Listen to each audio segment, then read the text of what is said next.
హైదరాబాద్లో ఈడీ సోదాలు కొనసాగుతున్నాయి. పటాన్చెరు ఎమ్మెల్యే మహిపాల్ రెడ్డి ఇంటిపై ఈడీ దాడులు చేస్తోంది. మహిపాల్ రెడ్డి కుటుంబ సభ్యుల ఇళ్లపై ఈడీ సోదాలు కొనసాగుతున్నాయి. ఇల్లీగల్ మైనింగ్ కేసులో ఇప్పటికే మహిపాల్ రెడ్డి ఆయన సోదరుడు మధుసూదన్ రెడ్డి అరెస్ట్ చేశారు. ఇక సంతోష్ శాండ్ మైనింగ్ కంపెనీ అనుమతులకు మించి ప్రభుత్వ భూముల్లో మైనింగ్ చేశారనే ఆరోపణలున్నాయి. లీజ్ అగ్రిమెంట్ ముగిసినా రెన్యువల్ చేయించలేదని కలెక్టర్ నివేదిక ఇచ్చారు. పటాన్చెరు పరిధిలోని లక్డారం, రుద్రారం, చిట్కోల్ గ్రామాల్లో మైనింగ్ సాగిస్తున్నారు. కొత్త ప్రభుత్వం వచ్చిన తర్వాత సీఎం రేవంత్ రెడ్డితో పటాన్చెరు ఎమ్మెల్యే మహిపాల్ రెడ్డి సమావేశమైన సంగతి తెలిసిందే. అయితే ఈ నేపథ్యంలో తాజాగా బీఆర్ఎస్ ఎమ్మెల్యే ఇంటిపై ఈడీ దాడులు కొనసాగిస్తుంది. అంతేకాదు ఆయన కుటుంబ సభ్యుల ఇంటిపై కూడా ఈడీ దాడులు కొనసాగిస్తున్నగా తెలుస్తుంది. ఇల్లీగల్ మైనింగ్ కేసులో ఇప్పటికే మహిపాల్ రెడ్డి సోదరుడు మధుసూదన్ రెడ్డి అరెస్ట్ అయ్యారు. సంతోష్ శాండ్ మైనింగ్ కంపెనీ అనుమతులకు మించి ప్రభుత్వ భూముల్లో మైనింగ్ చేశారనే ఆరోపణలున్నాయి. లీజ్ అగ్రిమెంట్ ముగిసినా రెన్యువల్ చేయించలేదంటూ కలెక్టర్ కూడా నివేదిక ఇచ్చారు. పటాన్చెరు పరిధిలోని లగ్డారం, రుద్రారం, చిట్కోల్ గ్రామాల్లో ఈ అక్రమ మైనింగ్ కొనసాగుతున్నట్లుగా గుర్తించారు. అయితే కొత్త ప్రభుత్వం వచ్చిన తర్వాత దీనిపై దృష్టి సారించింది. అటు సీఎంతోనూ పటాన్చెరు ఎమ్మెల్యే మహిపాల్ రెడ్డి సమావేశమయ్యారు గతంలో. అయినప్పటికీ కూడా తాజాగా ఆయనపై ఈడీ దాడులు కొనసాగుతున్నాయి. మధు జైన్ అవుతున్నారు. మధు, పటాన్చెరు ఎమ్మెల్యే ఇంటిపై అలాగే ఆయన బంధువుల ఇళ్లపై కూడా ఈడీ దాడులు కొనసాగుతున్నట్టు తెలుస్తుంది. ముఖ్యంగా అక్రమ మైనింగ్ వ్యవహారమే ఈడీ దాడులకు కారణమా? ఎగ్జాక్ట్లీ ప్రస్తుత బీఆర్ఎస్ పార్టీ ఎమ్మెల్యే పటాన్చెరుకు సంబంధించి గూడెం మహిపాల్ రెడ్డి నివాసాలలో, తర్వాత ఆయనకు సంబంధించినటువంటి కార్యాలయాల్లో అత్యంత సమీప బంధువుల్లో ఈడీ సోదాలు చేస్తున్నట్టుగా సమాచారం అందుతా ఉంది. ఇంకా పూర్తి సమాచారం రావాల్సి ఉంది ప్రస్తుతం అయితే. కాకపోతే గతంలోనే రీసెంట్ గా 2024 మార్చ్ సంబంధించినటువంటి సమయంలోనే గూడెం మహిపాల్ రెడ్డి ఎమ్మెల్యే తమ్ముడు ఆయన సోదరుని అరెస్ట్ చేశారు.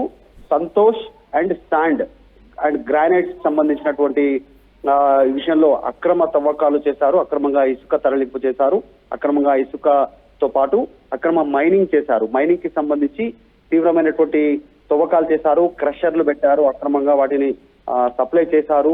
వాటన్నిటిని కూడా అక్రమంగా దానికి సంబంధించిన బిల్స్ కానీ వాటికి సంబంధించిన డీటెయిల్స్, ఆర్థిక లావాదేవీలకు సంబంధించి అనేక అవకతవకలు జరిగాయి అనేటువంటిది గతంలో కంప్లైంట్ రావడం పైన సోదరుడు అరెస్ట్ అయినటువంటి విషయం మనందరికీ తెలిసిందే. ప్రస్తుతం గూడెం మహిపాల్ రెడ్డి నివాసాలలో అత్యంత ఆయనకు సమీప బంధువుల ఇళ్లలో ఈడీ సోదాలు నిర్వహిస్తున్నట్టుగా సమాచారం అందుతా ఉంది. ఇది బిగ్ న్యూస్ గా చూడాల్సినటువంటి అవసరం ఉంది. రీసెంట్ గా ఆయన సోదరుడికి సంబంధించినటువంటి అంశం పైన రెస్పాండ్ అయిన తర్వాత ఆయన ముఖ్యమంత్రి రేవంత్ రెడ్డిని కలిశారు. ఆయనతో పాటు మెదక్ జిల్లాకు సంబంధించిన అనేక ఎమ్మెల్యేలు కలిశారు. అందులో గూడెం మహిపాల్ రెడ్డి కూడా కలిశారు. రీసెంట్ గా మాజీ డిప్యూటీ సీఎం గా పనిచేసి ప్రస్తుతం ఆరోగ్య శాఖ మంత్రిగా కొనసాగుతున్నటువంటి దామోదర రాజనరసింహన్ కూడా గూడెం మహిపాల్ రెడ్డి ఒక 2 నుంచి 3 రోజుల క్రితమే ప్రత్యేకంగా కలిసి కొన్ని విషయాలపైన చర్చించినట్టుగా కూడా మన దగ్గర సమగ్ర సమాచారం ఉంది. ఈ నేపథ్యంలో ప్రస్తుతం ఈడీ దాడులో వెనకాల కారణం ఏంటి, దీనికి సంబంధించినటువంటి ఈడీ అధికారులకు అందినటువంటి సమాచారం ఏంటి, ఏ అంశాల ఆధారంగా వాళ్ళు దాడులు నిర్వహిస్తా ఉన్నారు అనేటువంటిది ప్రస్తుతం ఇంకా పూర్తి డీటెయిల్స్ రావాల్సినటువంటి అవసరం ఉంది. ఇది రాష్ట్ర వ్యాప్తంగా ప్రస్తుతం సంచలనంగా మారింది. తెలంగాణలో కాంగ్రెస్ ప్రభుత్వం అధికారంలోకి వచ్చిన తర్వాత ఈడీ దాడులు ఎదుర్కొంటున్నటువంటి మొట్టమొదటి ఎమ్మెల్యే బీఆర్ఎస్ పార్టీకి సంబంధించి గూడెం మహిపాల్ రెడ్డి కావడంతో సర్వత్రా రాజకీయ వర్గాల్లో ఆసక్తి కొనసాగుతా ఉంది. రీసెంట్ గా కేంద్ర ప్రభుత్వం మారింది, మళ్ళీ మూడోసారి మోడీ అధికారంలోకి వచ్చారు. ఇక్కడ రాష్ట్రంలో అధికారం కోల్పోయిన బీఆర్ఎస్ పార్టీ ఎమ్మెల్యేలో ప్రస్తుతం దీనిపైన చర్చ కొనసాగుతా ఉంది. గూడెం మహిపాల్ రెడ్డి దీనిపైన ఇంతవరకు రెస్పాండ్ కాలేదు. ఏం జరుగుతుంది, ఎందుకోసము, ఎక్కడెక్కడ సోదాలు నిర్వహిస్తా ఉన్నారు, మరికొద్దిసేపట్లో పూర్తి అప్డేట్స్ వచ్చేటువంటి అవకాశం ఉంది. రామ్, అయితే అక్రమ మైనింగ్ కి సంబంధించినటువంటి పటాన్చెరు, మెదక్ ఈ ప్రాంతాల్లో అక్రమ మైనింగ్ నిర్మాణము, పర్మిషన్ లేకుండా, అనుమతులు లేకుండా క్రషర్లు నడపడము, వాటిని ఆర్థిక లావాదేవీలకు సంబంధించినటువంటిది డీటెయిల్స్ పొందుపరచకపోవడము, ఇవన్నీ కళ్ళుగప్పడము, ఆర్థిక శాఖను, తర్వాత రాష్ట్ర ఆదాయానికి గండి కొట్టడము, అనేక అంశాలను పరిగణలోకి తీసుకునేటువంటి అవకాశం ఉంది. ఈడీ ఎంట్రీ అనేటువంటి బిజినెస్ పార్ట్నర్స్ పైన కూడా దృష్టి పెట్టే అవకాశం ఉంది.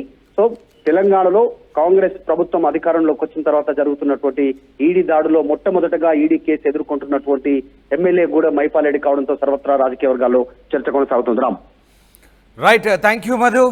ఇది మొత్తం మీద అక్రమ మైనింగ్ చేస్తున్నారంటూ గూడెం మహిపాల్ రెడ్డి ఇంటిపై ఈడీ సోదాలు చేస్తోంది. లీజ్ అగ్రిమెంట్ ముగిసినా రెన్యువల్ చేయించలేదంటూ కలెక్టర్ కూడా నివేదిక ఇవ్వడంతో ఎన్ఫోర్స్మెంట్ డైరెక్టరేట్ అధికారులు మహిపాల్ రెడ్డితో పాటు ఆయన బంధువుల ఇళ్లలోనూ కూడా సోదాలు కొనసాగిస్తున్నారు. ముఖ్యంగా ఆయన సోదరుడు సంతోష్ శాండ్ మైనింగ్ కంపెనీ అనుమతులకు మించి ప్రభుత్వ భూముల్లో మైనింగ్ చేశారనే ఆరోపణలై ఇప్పటికే మధుసూదన్ రెడ్డి ఆయన సోదరుని కూడా అరెస్ట్ చేసిన పరిస్థితి కనబడుతోంది. ఈ నేపథ్యంలో తాజాగా కలెక్టర్ ఇచ్చిన నివేదిక ఆధారంగా ఈడీ దాడులు సాగిస్తోంది. పటాన్ చెరువు పరిధిలోని లక్డారం మహిపాల్ రెడ్డి లక్డారంతో పాటు ఇక మిగతా గ్రామాల్లో కూడా ఈ దాడులు కొనసాగుతున్నాయి. అక్రమ మైనింగ్ చేస్తున్నట్టుగా కూడా గుర్తించారు. లీజ్ అగ్రిమెంట్ ముగిసినా రెన్యువల్ చేయించలేదంటూ కలెక్టర్ నివేదిక ఇచ్చారు. రుద్రారం, చిట్కుల్, లక్డారం గ్రామాల్లో ఈ అక్రమ మైనింగ్ కొనసాగుతుంది. కొత్త ప్రభుత్వం వచ్చిన తర్వాత ముఖ్యమంత్రిని కూడా కలిశారైనా. ఈ నేపథ్యంలో తాజాగా మరొక మంత్రిని కూడా, జిల్లాకు చెందిన మంత్రిని కూడా కలిసినట్టుగా తెలుస్తుంది. అయితే ఇప్పటికే ఈడీ అధికారులు సమగ్ర నివేదిక తెప్పించుకున్న తర్వాతే పూర్తిస్థాయి సమాచారంతో ఆయన ఇంటిపై, ఆయన బంధువుల ఇంటిపై దాడి కొనసాగిస్తున్నట్టుగా తెలుస్తోంది.